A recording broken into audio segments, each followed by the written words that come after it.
नमस्कार. आजच्या या विश्लेषणात आपण एका अशा विषयावर बोलणार आहोत ज्याची टेट परीक्षेची तयारी करणाऱ्या अनेकांना थोडी धास्तीच वाटते. तो विषय म्हणजे मानसशास्त्र. पण खरं सांगायचं तर जर आपण योग्य अप्रोच ठेवला तर हा विषय प्रचंड स्कोरिंग असू शकतो, अगदी हमखास गुण मिळवून देणारा. आज आपण नेमकं हेच डिकोड करणार आहोत की मानसशास्त्र हा विषय कसा सोपा आणि मार्क मिळवून देणारा ठरू शकतो. तर आजच्या या सेशनची रूपरेषा अगदी थोडक्यात पाहूया. आपण सायकॉलॉजी आणि चाइल्ड डेव्हलपमेंट, त्यानंतर विकासाचे काही अत्यंत महत्त्वाचे सिद्धांत, बुद्धिमत्ता आणि प्रेरणा म्हणजेच इंटेलिजन्स अँड मोटिवेशन, आणि शेवटी थेट परीक्षेसाठी उपयुक्त अशा काही भन्नाट टिप्स आणि प्रश्नांचा सराव करणार आहोत. अगदी रॅपिड फायर स्टाईलने आपण या महत्त्वाच्या कन्सेप्ट्स कव्हर करूया. चला तर मग सुरुवात करूया. आपला पहिला मुख्य भाग आहे सायकॉलॉजी अँड चाइल्ड डेव्हलपमेंट. हा शैक्षणिक मानसशास्त्राचा अगदी बेस आहे. आता मानसशास्त्र म्हणजे नेमकं काय? तर अगदी सोप्या भाषेत सांगायचं झालं तर हा मानवी मन, आपलं वर्तन आणि सर्वात महत्त्वाचं म्हणजे शिकण्याच्या प्रक्रियेचा अभ्यास आहे. एका शिक्षकाला हे माहीत असणं का गरजेचं आहे? कारण वर्गात बसलेला प्रत्येक विद्यार्थी हा वेगळा असतो, बरोबर?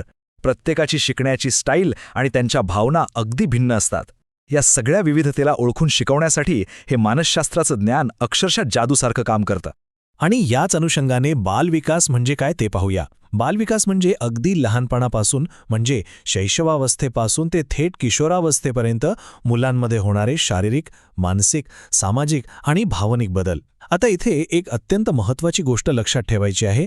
विकास हा कायम, सामान्य ते विशिष्ट असाच होतो. आणि हो, ही एक पूर्णपणे सतत चालणारी म्हणजे कंटिन्युअस प्रक्रिया आहे. हा मुद्दा अनेकदा परीक्षेत विचारला जातो, त्यामुळे तो अगदी पक्का डोक्यात फिट करून ठेवा. आता वळूया विकासाच्या महत्त्वाच्या सिद्धांतांकडे, म्हणजे इम्पॉर्टंट थेअरीज ऑफ डेव्हलपमेंट. परीक्षेत खऱ्या अर्थाने हायस्कोर करायचा असेल तर या मानसशास्त्रातील दिग्गज विचारवंतांचे सिद्धांत अगदी टिप्सवर असणं मस्ट आहे. आता जीन पियाजे यांच्या कॉग्निटिव्ह डेव्हलपमेंट म्हणजे संज्ञात्मक विकासाच्या या अवस्था पहा. हे खरंच खूप इंटरेस्टिंग आहे. मुलांच्या विचारशक्तीचा हा एक क्रोनॉलॉजिकल म्हणजे वयानुसार केलेला पद्धतशीर अभ्यास आहे.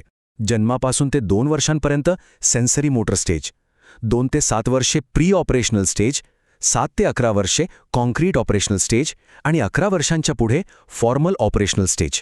बरं, हे सगळं ऐकायला थोडं जड वाटू शकतं, पण हे लक्षात कसं ठेवायचं? तर यासाठी एक भन्नाट ट्रिक आहे.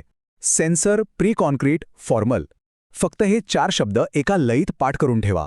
परीक्षेच्या त्या प्रेशरमध्ये कोणताही गोंधळ न उडता हे 4ही टप्पे चटकन आठवतील. एकदम सोपं, नाही का? यानंतर येतात लेव वेगोत्स्की. त्यांची एक अत्यंत गाजलेली संकल्पना म्हणजे ZPD, झोन ऑफ प्रॉक्झिमल डेव्हलपमेंट. आता हे काय आहे? तर एखादा विद्यार्थी स्वतःच्या बळावर जे शिकू शकतो आणि शिक्षकांच्या थोड्याशा मदतीने तो जे साध्य करू शकतो, या 2 गोष्टींमधलं जे अंतर आहे ना, त्याला ZPD म्हणतात. विचार करा, जेव्हा एखादे शिक्षक वर्गात योग्य गायडन्स देऊन विद्यार्थ्याला अडचण सोडवायला मदत करतात, तेव्हा ते याच ZPDमध्ये काम करत असतात. सामाजिक वातावरणाचा शिक्षणावरील हा एक उत्तम नमुना आहे. आता BF स्किनर यांची रिएन्फोर्समेंट थिअरी म्हणजेच बळकटीकरणाचा सिद्धांत पाहूया. हा सिद्धांत पूर्णपणे विद्यार्थ्याच्या वर्तनाला प्रोत्साहन देण्यावर आधारित आहे. उदाहरण द्यायचं झालं तर एखाद्या विद्यार्थ्याने छान उत्तर दिलं आणि आपण त्याला शाब्बास म्हटलं, तर या पॉझिटिव्ह रिएन्फोर्समेंटमुळे काय होतं? तो विद्यार्थी पुन्हा तसंच चांगलं उत्तर देण्यासाठी मोटिवेट होतो. अगदी साधं आणि सरळ लॉजिक आहे. चला आता पुढे जाऊया आणि पाहूया की या सगळ्याची सांगड कशी घातली जाते.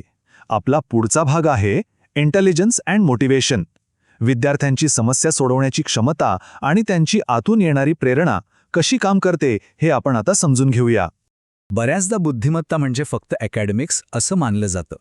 पण हावर्ड गार्डनर यांच्या मल्टिपल इंटेलिजन्स थेअरीनुसार बुद्धिमत्ता ही अनेक प्रकारची असते. कुणाची भाषिक बुद्धिमत्ता चांगली असते, कुणाची तार्किक, तर कुणाची सामाजिक बुद्धिमत्ता. गार्डनर यांच्या मते बुद्धिमत्ता आहे मोजण्याचं कोणतंही एकच परिमाण नाहीये, तर ती समस्या सोडवण्याच्या अनेक वेगवेगळ्या क्षमतांची एक सुंदर गोळाबेरीज आहे. आणि हे अगदी स्पष्टपणे दाखवून देतं की प्रेरणा म्हणजेच मोटिवेशन कसं काम करतं. इथे 2 मुख्य प्रकार आहेत. इंट्रिन्सिक मोटिवेशन किंवा अंतर्गत प्रेरणा, जिथे विद्यार्थी केवळ नवं काहीतरी शिकायचंय या शुद्ध आनंदासाठी अभ्यास करतो. आणि दुसरं म्हणजे एक्स्ट्रिन्सिक मोटिवेशन किंवा बाह्य प्रेरणा, जिथे अभ्यासामागे एखादं बक्षीस किंवा शाब्बासकी मिळवण्याचा हेतू असतो. या दोन्ही गोष्टी विद्यार्थ्याच्या लर्निंग प्रोसेसला वेगवेगळ्या प्रकारे ड्राईव्ह करत असतात. आता वळूया सर्वात प्रॅक्टिकल भागाकडे. टेट एक्झाम टिप्स आणि प्रॅक्टिस. आत्तापर्यंत आपण जे हेवी सिद्धांत पाहिले ते प्रत्यक्ष परीक्षेत कसे वापरायचे यासाठी काही ॲक्शनेबल टिप्स आणि थोडा सराव करूया. तर इथे 5 अतिशय महत्त्वाच्या टिप्स आहेत ज्या अभ्यासाचा वेग एकदम वाढवतील. 1. सिद्धांतांचे फ्लोचार्ट्स किंवा तक्ते बनवा. 2. मानसशास्त्रज्ञांचे नावे आणि त्यांचे सिद्धांत पाठ करा. 3. रोज MCQ सोडवण्याची सवय ठेवा. 4. मागील वर्षांच्या प्रश्नपत्रिकांचा अभ्यास करा. आणि 5. स्वतःच्या शॉर्ट नोट्स काढा. या 5 गोष्टी फॉलो केल्या तर मानसशास्त्रासारखा विषय हा सर्वात स्कोरिंग ठरेल याची 100% खात्री आहे. चला तर मग एक रॅपिड फायर राऊंड घेऊया. आत्ता आपण जे डिस्कस केलं ते किती लक्षात राहिले ते चेक करूया. पहिला प्रश्न, जीन पियाजे यांनी संज्ञानात्मक विकासाच्या एकूण किती अवस्था सांगितल्या आहेत? आठवा बरं. आणि याचं अगदी बरोबर उत्तर आहे 4. आपण मघाशीच तो सेन्सर प्री कॉन्क्रीट फॉर्मल हा सिक्वेन्स पाहिला होता, बरोबर. आता पुढचा प्रश्न अगदी वेगाने. रिइन्फोर्समेंट थिअरी म्हणजेच प्रोत्साहन आणि बक्षीस यावर आधारित सिद्धांत कोणी मांडला? तर इथे सर्वात महत्त्वाचा मुद्दा हा आहे की BF स्किनर. स्किनर यांचं नाव कायम रिइन्फोर्समेंट या शब्दाशी जोडलेलं आहे. हे अगदी डोक्यात फिट करून ठेवा. पुढचा प्रश्न पाहूया. सामाजिक वातावरण आणि शिक्षकांची मदत यावर भर देणारी ZPD म्हणजेच झोन ऑफ प्रॉक्झिमल डेव्हलपमेंट ही संकल्पना कोणी मांडली? बरोबर, लेव विगोत्स्की. सामाजिक विकासाचा संदर्भ आला की तिथे विगोत्स्की यांचं नाव आलंच पाहिजे. आता आपण आपल्या शेवटच्या प्रश्नाकडे आलो आहोत. आणि हा प्रश्न TET परीक्षेत सर्वात जास्त वेळा रिपीट झालाय. प्रश्न असा आहे, बालविकासाच्या प्रक्रियेचं नेमकं स्वरूप काय असतं? ही प्रक्रिया कशी घडते? आणि याचं अचूक उत्तर आहे सतत चालणारी प्रक्रिया, म्हणजेच एक कंटिन्युअस प्रोसेस. बालविकास कधीही ब्रेक घेत नाही, तो निरंतर सुरूच असतो. आणि याच उत्तरासोबत आपली ही छोटीशी टेस्ट पूर्ण झाली आहे. तर या संपूर्ण विश्लेषणानंतर एक विचार नक्कीच मनात येतो. काय या सिद्ध झालेल्या उच्च गुण मिळवून देणाऱ्या रणनीती भावी शिक्षकांच्या दैनंदिन अभ्यासाचा मुख्य पाया बनू शकतील? या तंत्रांचा रोजच्या अभ्यासात वापर केला तर जुन्या प्रश्नपत्रिका सोडवणं अक्षरशः डाव्या हाताचा खेळ होईल.